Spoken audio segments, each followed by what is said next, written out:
પરાઠાની સાથે તમે એમને ચટણી પણ ખાઈ શકો અને બહુ જ યમી અને ડિલિશિયસ લાગતી હોય છે. ત્યાં સુધી તમે બનાવો ચીઝ પનીર પાલકના હેલ્ધી પરાઠા. તમે જોઈ શકો પરાઠા એકદમ જ હેલ્ધી અને સરસ રીતના ઉતરે છે.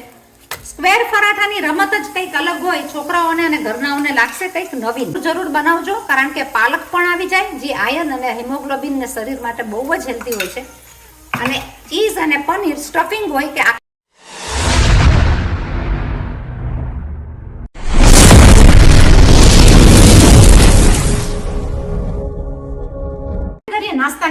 નાસ્તાની તૈયારીમાં શું કરવું છે? મસ્ત મજાના ચીઝ પાલક અને પનીરના સ્ક્વેર પરાઠા. ચાલો મારી સાથે મારા રસોડામાં. ચાલો, આપણે બધી રેસિપીઝ ને વેરાયટીઝ તમે જુઓ છો, એની અંદર આપણે શું બનાવવાના છીએ. તો આપણે બધા મસાલા લઈ લીધા છે. ચીઝ છે, પનીર છે અને એકદમ સરસ મજાની પાલક છે. બતાડું તમને આગળ રેસિપી કેવી રીતના કરીએ છીએ અને શું બનાવીએ છીએ. તો આપણે બનાવીએ છીએ હેલ્ધી પરાઠા. આપણે લઈ લીધી છે બંચ ઓફ પાલક ગરમ પાણીની અંદર. ગરમ કરેલી પાલકને લઈ લેશું આપણે ઠંડા પાણીમાં. પાલકને ઠંડા પાણીમાંથી કાઢીને બનાવી નાખશું એની પેસ્ટ કરવાના જારમાં હું લઈ લઈશ આ બધી પાલક. આપણે લઈ લઈશું એને દાળથી સાથે. સ્વાદિષ્ટ મસાલા માટે લઈ લઈશ 2 મરચા. સ્વાદ વધારવા હું લઈ લઈશ 2 લસણ. હું લઈ લઈશ 1/4 કપ નોર્મલ પાણી. બનાવી નાખીશ આની પેસ્ટ. સ્વાદિષ્ટ પાલકની ભાજીનો લોટ બાંધવામાં હું લઈ લઈશ 1 વાટકા જેટલો ઘઉંનો લોટ. લઈ લઈશું એમાં માપ પ્રમાણે મીઠું. નાખી દઈશું એમાં જરાક એવા પિંચ એવા અજમા, જેથી કરીને ખાવામાં સહેલા રહે. લઈ લઈશું 1 ટીસ્પૂન ઘી. બધી વસ્તુને હાથ વડે કરી નાખશું મિક્સ. એની અંદર પાલકની પેસ્ટ, જે આપણી પેસ્ટ એકદમ સરસ મજાની ગ્રાઇન્ડ થઈ ગઈ છે. આપણે બનાવવાનો છે પરાઠાનો લોટ. આપણા માપ પ્રમાણે થોડું એવું હજી જશે પાલકનું પાણી. તમે જોઈ શકો કે આપણો જે લોટ બંધાઈ ગયો છે એનો કલર આખો ફરીને ગ્રીન થઈ ગયો છે અને લોટ એકદમ સરસ રીતના બંધાણો છે. એની પેસ્ટ મને જોઈ ગઈ છે 1/4. આપણો પાલકનો લોટ એકદમ સરસ મજાનો બંધાઈ ગયો છે. આપણે રાખી દઈશું 10 મિનિટ રેસ્ટ કરવા. બનાવી નાખશું મસાલો એકદમ સ્વાદિષ્ટ પનીર અને ચીઝનો. મેં લઈ લીધું છે 1 ટીસ્પૂન જેટલું તેલ. લઈ લઈશ 1/4 ટીસ્પૂન જીરું. આપણું જીરું સોતળાઈ જશે 2 ટેબલસ્પૂન જેટલી કાંદા. 1 ટેબલસ્પૂન લઈ લઈશ લીલા મરચાં. એની સાથે 1 મરચું ઝીણું કાપેલી. બધી વસ્તુને કરી નાખશું સોતે. લઈ લઈશું બધો જ મસાલો. 1/2 ટીસ્પૂન મીઠું, 1/2 ટીસ્પૂન હળદર, 1/2 ટીસ્પૂન લાલ મરચાંની ભૂકી. લઈ લઈશું થોડા એવા ચીલી ફ્લેક્સ, 1/2 ટીસ્પૂનથી ઓછું ગરમ મસાલો. બધી વસ્તુને કરી નાખશું મિક્સ. આ મિક્સ કરવા ટાઈમે ગેસની ફ્લેમ કરી નાખશું બંધ, જેથી કરીને આપણો મસાલો બળી ના જાય. સ્વાદિષ્ટ મસાલાની અંદર જ લઈ લેશું 1 કચોરું પનીર. સાથે લઈ લેશું 1 નાનું એવું કચોરું ચીઝ અને પનીરનું મિક્સિંગ બહુ જ સરસ થતું હોય છે. સ્પેશિયલી છોકરાઓને આ મનગમતી વસ્તુ છે અને બહુ જ ભાવે એની ગેરંટી. આના પરાઠા એકદમ જ હેલ્ધી અને સરસ થતા હોય છે. અને સ્ટફિંગને આપણે બાળવાનું નથી, તો આપણે થોડું એવું એને મિક્સ કરીને ગરમ મિક્સિંગમાં રહેવા દઈશું. તમે જોઈ શકો એકદમ જ સરસ રીતના મિક્સ થઈ ગયું છે અને આ સ્ટફિંગ બહુ જ હેલ્ધી અને સરસ લાગે છે. આ સ્ટફિંગ સ્વાદમાં પણ એટલું જ સરસ લાગશે. તો આ જરૂર બનાવજો. જો મારી ચેનલને હજી સુધી સબસ્ક્રાઇબ ના કરી હોય તો સબસ્ક્રાઇબ કરજો, શેર કરજો, લાઇક કરજો અને આગળ ફોરવર્ડ કરજો. ઘણી બધી એવી રેસીપી છે જે કેન્યા રિલેટેડ છે. સ્ટફિંગને થવા દેશું ઠંડુ. બનાવી નાખશું સ્વાદિષ્ટ પરાઠા સાથે ગાજરની એકદમ સરસ મજાની દહીંવાળી ચટણી. તો હું એને લઈ લઈશ ઝીણી સાઈડથી ગ્રેટ કરીને.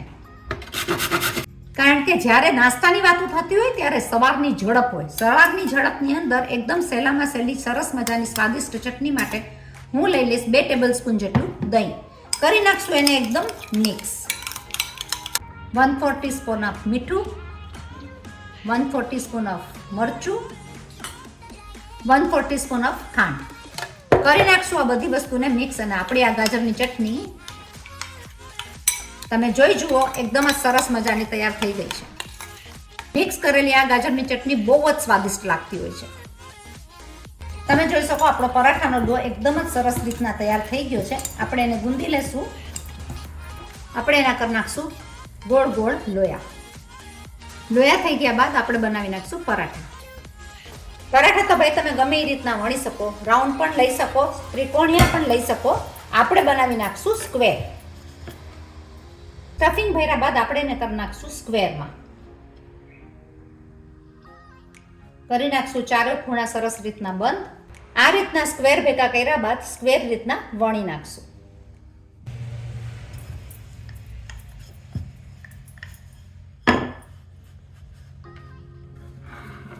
છોકરાઓ માટે આ ગમતની વાત થાય, કારણ કે સ્ક્વેર પરાઠા જોઈને એ લોકો તો થઈ જશે રાજી. એના પ્રોસેસમાં આ રીતના પરાઠા બનાવશો એકદમ જ સરસ મજાના થશે. થોડું તેલ લેશું, ઉપરના ભાગમાં લેશું, થોડું સાઈડના ભાગમાં. તમે તેલમાં પણ કરી શકો, તમે ઘીમાં પણ કરી શકો. તમે જોઈ શકો પરાઠા એકદમ જ સરસ મજાના ઉતરશે અને કલર એનો એકદમ સરસ લાગશે. કોઈને પણ આ નાસ્તો ખાવાની આવી જાય મજા. આપણે પરાઠાને લઈ લેશું આપણી ડીશમાં. ચીઝ પનીર પાલકના પરાઠા છે રેડી. બનાવી નાખશું આ ઘીની અંદર. તો ઘી અને બટરની અંદર પણ તમે આ પરાઠા બનાવી શકો. તમે જોઈ શકો પરાઠા એકદમ જ હેલ્ધી અને સરસ રીતના ઉતરે છે. સ્ક્વેર પરાઠાની રમત જ કંઈક અલગ હોય. છોકરાઓને અને ઘરનાઓને લાગશે કંઈક નવીન.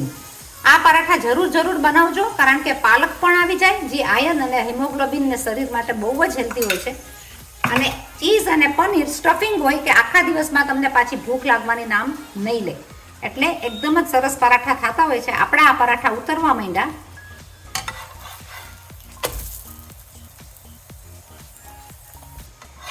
આપણું પરાઠું ફટાફટ ઉતરવા માંડી ગયું છે અને તૈયાર થઈ ગયું છે. સ્વાદિષ્ટ પરાઠા રેડી છે આપણી ડીશની અંદર. આપણે લઈ લઈશું એની અંદર આપણી બનાવેલી સ્વાદિષ્ટ ચટણી. અને તમે જુઓ આ જે ખાવાની મજા આવશે, એકદમ જ સરસ મજાના પરાઠા બનતા હોય છે. આપણે એને એક ખોલીને પણ જોઈએ, જે ઠંડો થઈ ગયો છે. અને આ પરાઠાની અંદર જે સ્ટફિંગ ભરેલું છે એ એકદમ જ સરસ મજાનું સ્ટફિંગ ભર્યું છે. તો તમે જુઓ કે આ પરાઠા બહુ જ સરસ થશે. અંદર ચીઝ પનીરનું સ્ટફિંગ પણ બહુ સરસ છે. આપણે એને લઈ લેશું ખાવાની અંદર. અને આ જે ખાવાની મજા આવે એ તો એકદમ જ સ્વાદિષ્ટ હોય. જોઈ જુઓ તમે, પરાઠા અને ગાજરની ચટણી તમે ગમે એની સાથે આ નાસ્તો એન્જોય કરી શકો, દહીં સાથે પણ. બહુ જ સ્વાદિષ્ટ બન્યા છે ખરેખર. પરાઠાની સાથે તમે એમની ચટણી પણ ખાઈ શકો અને બહુ જ યમી અને ડિલિશિયસ લાગતી હોય છે. જરૂર બનાવજો. આપણે આવીએ છીએ બીજી નવી આવી અલગ અલગ રેસીપી લઈને. ત્યાં સુધી તમે બનાવો ચીઝ પનીર પાલકના હેલ્ધી પરાઠા, સ્ક્વેરવાળા, ઘરના બધા મનગમતા માણસો માટે. આપણે લઈ આવી છીએ બીજી નવી રેસીપી. ત્યાં સુધી stay safe and bye bye.